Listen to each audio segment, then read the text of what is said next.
Social talkies நேயர்களுக்கு அன்பு வணக்கம். நான் உங்கள் ஏஞ்சலின். நீங்கள் பார்த்துக் கொண்டிருப்பது நியூஸ் பாக்ஸ்.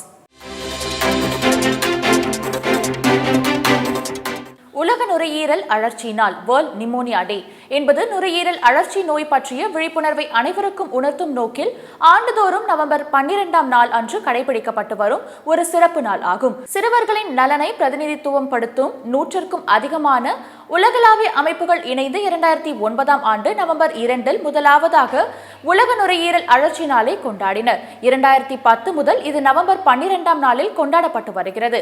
உலகளாவிய அளவில் நிமோனியா நோய் தாக்கத்தால் ஆண்டுக்கு சராசரியாக 1.6 மில்லியன் பேர் இறக்கின்றனர். 5 வயதிற்கு குறைந்த 155 மில்லியன் குழந்தைகள் பாதிக்கப்படுகின்றனர்.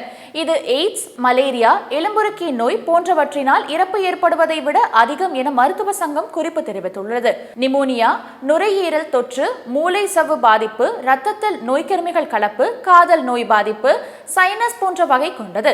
பச்சிளம் குழந்தை, குறைமாதத்தில் பிறந்த குழந்தைகளுக்கு இருக்கும் வளர்ச்சியடையாத நுரையீரல், குறுகிய மூச்சுக்குழல் ஊட்டச்சத்து பற்றாக்குறை, வளர்ச்சியடையாத நோய் எதிர்ப்பு மண்டலம் போன்ற காரணங்களால் இத்தகைய தொற்று நோய் ஏற்படுவதாக மருத்துவ செய்தி கூறுகின்றது. நமது நுரையீரல்கள் வலது பக்கத்தில் 3 பகுதிகளாகவும் இடது பக்கம் 2 பகுதிகளாகவும் அமைந்துள்ளன. நிமோனியா இவற்றில் ஒரு பகுதியை மட்டும் அல்லது ஒரு நுரையீரலின் எல்லா பகுதியை மட்டும் அல்லது 2 பக்கத்திலும் கூட தாக்கலாம். இவ்வாறு நுரையீரலின் காற்று பைகள் பாதிக்கப்பட்டால் அவை செயல் இழந்து போக மூச்சு திணறல் உண்டாகிறது. நிமோனியா யாரை வேண்டுமானாலும் தாக்கலாம். ஆனால் குழந்தைகள், சளி, காய்ச்சல் உண்டானவர்கள், முன்பே நுரையீரலில் குறைபாடு உள்ளவர்கள், உடல் எதிர்ப்பு சக்தி குறைந்தவர்கள், மருத்துவமனையில் வேறு சிகிச்சைக்காக சேர்க்கப்பட்டுள்ளவர்கள், அதிகம் புகைப்பவர்கள், அதிகம் குடிப்பவர்கள், பக்கவாதத்தால் பாதிக்கப்பட்டவர்கள் போன்றவர்களை இது எளிதில் தாக்கலாம். சுவாசிக்கும் போது கிருமிகள் நுரையீரலுக்குள் நேரடியாக போகுவதன் மூலம் வாய், தொண்டை, மூக்கிலிருந்து கிருமிகள் நுழைவதன் மூலமும் நிமோனியா உண்டாகலாம். அதிக வெப்பமுள்ள காய்ச்சல், குளிர், நடுக்கம், மூச்சு திணறல், விரைவாக சுவாசித்தல், கடுமையான இருமல், சளியில் நிறமாற்றம், சுளீர் என நெஞ்சுவலி, குழந்தைகள் சுறுசுறுப்பு குன்றிய நிலையில் உணவு உண்ணாமல் சுணங்கி இருப்பது, குழந்தைகள் மூச்சு விடும்போது மெல்லியதாகவோ அல்லது இறைச்சலுடனோ ஒருவித ஓசை எழுதல் ஆகியவை இந்நோய்க்கான அறிகுறிகள் ஆகும். நிமோனியாவுக்கு மருத்துவமனையில் தங்கிதான் சிகிச்சை தர வேண்டும். குழந்தைகளுக்கு இது மிகவும் முக்கியமானது. நாகப்பட்டினம் மாவட்டத்தில் தொடர் மழையால் பாதிக்கப்பட்ட திருப்பூண்டி, வேட்டைக்காரனிப்பு, வெள்ளப்பள்ளம் உள்ளிட்ட பல்வேறு பகுதிகளில் மழை நீரால் சூழப்பட்ட விளைநிலங்களை தமிழ்நாடு அரசின் கூடுதல் தலைமைச் செயலாளர் அதுல் மிஸ்ரா ஆய்வு செய்தார். மழை வெள்ளத்தால் மூழ்கிய நெற்பயிர்களின் தரம் குறித்து விவசாயிகளிடம் கேட்டறிந்தார். பின்னர் செய்தியாளர்களிடம் பேசிய அதுல் மிஸ்ரா, நாகப்பட்டினம் மாவட்டத்தில் தாழ்வான பகுதிகளில் மழைநீர் சூழ்ந்த பகுதியில் இருக்கும் மக்களை பாதுகாப்பான இடங்களில் தங்க வைத்து தமிழ்நாடு அரசு உணவு வழங்கி வருகிறது. மருத்துவ சேவை உள்ளிட்ட அடிப்படை வசதிகளை கட்சி பாகுபாடின்றி தமிழ்நாடு அரசு செய்து வருகிறது.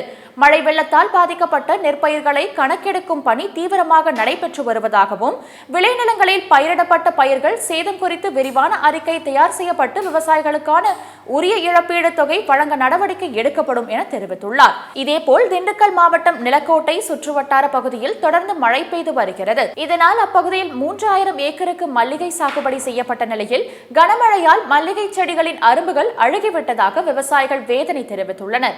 மேலும் தோட்டக்கலை துறையினர் ஆய்வு செய்து உரிய இழப்பீடு வழங்குமாறு விவசாயிகள் அரசுக்கு கோரிக்கை விடுத்துள்ளனர். மழை பாதித்த டெல்டாவில் பயிர் சேத விவரத்தை ஆய்வு செய்து அறிக்கை தர கூட்டுறவுத்துறை அமைச்சர் ஐ. பெரியசாமி தலைமையில் அமைச்சர்கள் குழு அமைத்து முதல்வர் ஸ்டாலின் உத்தரவிட்டதை அடுத்து டெல்டா மாவட்டங்களில் ஆய்வு செய்து அறிக்கை அளிக்க அமைக்கப்பட்ட அமைச்சர்கள் குழு இன்று ஆய்வு செய்கிறது. தஞ்சாவூர், திருவாரூர், நாகப்பட்டினம் மாவட்டங்களில் ஆய்வு மேற்கொள்கின்றனர்.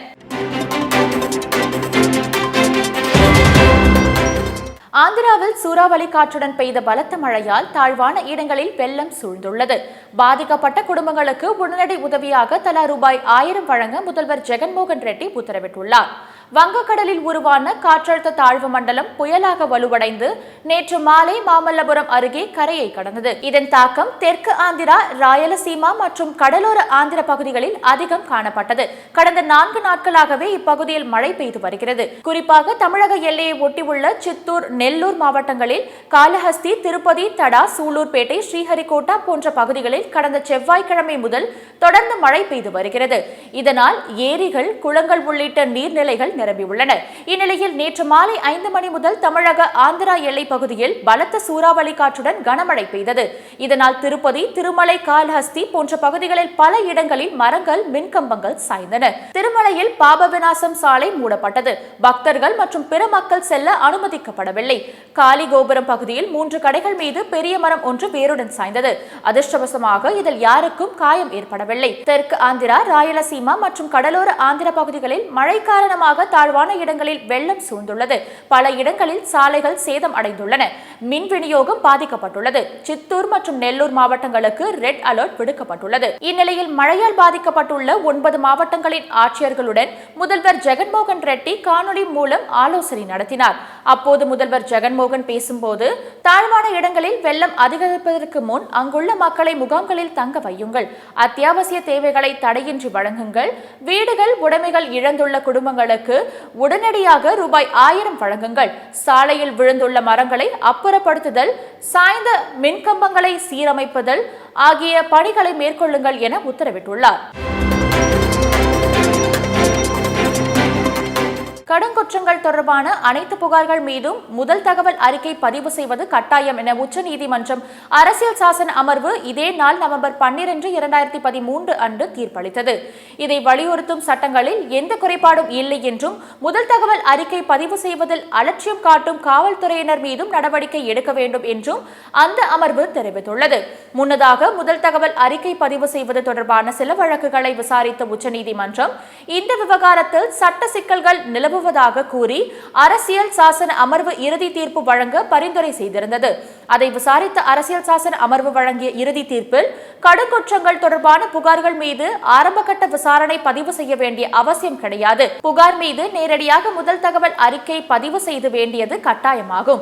புகாரை பதிவு செய்யாமல் தவிர்க்கும் காவல்துறை அதிகாரிகள் மீது நடவடிக்கை எடுக்க வேண்டும். சில புகார்கள் குற்ற நடவடிக்கைகளுக்கு தகுதியானவை தானா என்ற கேள்வி எழும்போது மட்டும்தான் ஆரம்பகட்ட விசாரணையை பதிவு செய்ய வேண்டும். அந்த விசாரணையை 7 நாட்களுக்குள் முடிக்க வேண்டும். நடவடிக்கைக்கு தகுந்த குற்றங்கள் மீது முதல் தகவல் அறிக்கை பதிவு செய்யப்பட வேண்டும் என்பதை சட்டமும் வலியுறுத்துகிறது. அதில் தெளிவு இல்லை என்று கூறக்கூடாது என்று தீர்ப்பில் கூறப்பட்டுள்ளது. இந்த வழக்கிற்கான பின்னணி வழக்கில் 2008ஆம் ஆண்டு ஒரு தீர்ப்பு வழங்கிய உச்சநீதிமன்றம் புகார்கள் பதிவு செய்தும் கூட முதல் தகவல் அறிக்கை பதிவு செய்யாமல் நிலுவையில் உள்ள வழக்குகள் குறித்து அறிக்கை தரும்படி அனைத்து மாநிலங்கள், யூனியன் பிரதேச அரசுகளுக்கு 2008 ஜூலை 14ஆம் தேதி உத்தரவிட்டிருந்தது. ஆனால் அதற்கு பின்னும் பல முரணான தீர்ப்புகளில் நிலவி வந்த குழப்பத்தால் மேற்கண்ட உத்தரவை அரசியல் சாசன அமர்வு வழங்கியுள்ளது.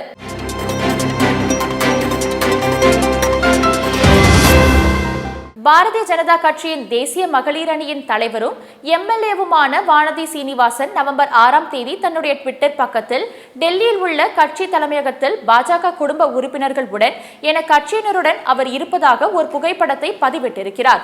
ஆனால் நியூஸ்எக்ஸ் எனும் இணையதளத்தில் பாஜக கட்சி கூட்டம் குறித்து வெளியான செய்தியின் புகைப்படத்தில் வானதி சீனிவாசன் இடம்பெறவில்லை. இதை வைத்து கமெண்ட்களில் பலரும் கிண்டல் செய்து பதிவிட்டு வருகிறார்கள்.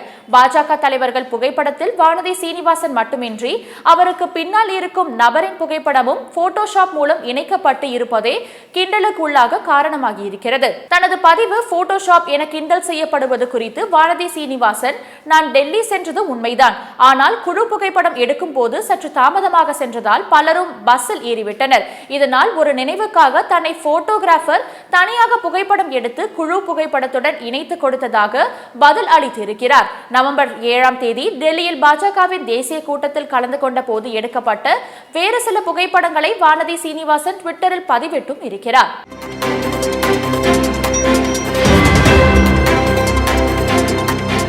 பழங்குடி இருளர் இன மக்களின் மீதான காவல்துறையினரின் மனித உரிமை அத்துமீறலை பேசும் கமர்ஷியல் த்ரில்லர் படமாக அமேசான் பிரைம் வீடியோ OTT-யில் நேரடியாக நவம்பர் 2ஆம் தேதி வெளியான படம் ஜெய்பி. படம் உண்மை நிகழ்வை அடிப்படையாக கொண்டதுதானா? அப்படியானால் ஏன் சில இடங்களில் உண்மை நிகழ்வில் இருந்தவர்களின் பெயர்கள் அப்படியாகவும் சில இடங்களில் மாற்றப்பட்டும் பயன்படுத்தப்பட்டிருக்கின்றன?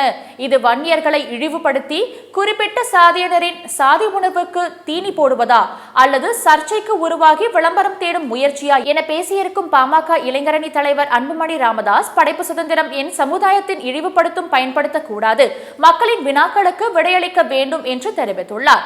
இந்நிலையில் நடிகர் சூர்யா தமது ட்விட்டர் பக்கத்தில் தம்முடைய அறிக்கையை பகிர்ந்துள்ளார்.